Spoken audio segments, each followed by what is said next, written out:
Hello students, intermediate second ఇయర్లో magnetic materials and moving charges నుంచి 2 marks question చూద్దాము.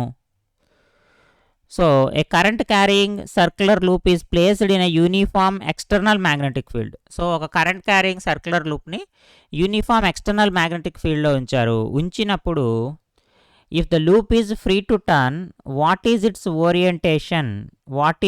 Orientation when it is achieves stable equilibrium. So ఆ loop అనేది ఫ్రీగా move అవుతున్నప్పుడు దాని యొక్క ఓరియంటేషన్ ఎంత ఉంటుంది స్టేబుల్ ఈక్విలిబ్రియం రీచ్ అవ్వడానికి అని చెప్తున్నాడు.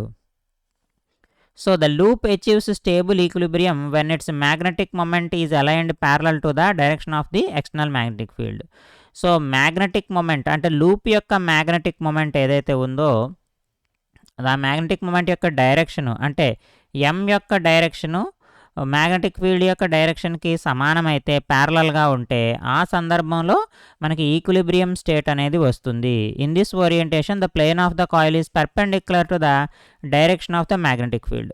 సో అయితే మ్యాగ్నెటిక్ మొమెంట్ వెక్టార్ ఏదైతే ఉందో మ్యాగ్నెటిక్ ఫీల్డ్కి ప్యారలల్గా ఉంటుంది.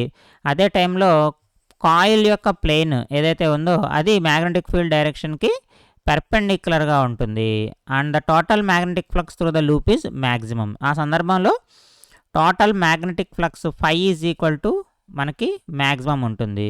సో అప్పుడు మనకి స్టేబుల్ ఈక్విలిబ్రియం అనేది ఏర్పడుతుంది.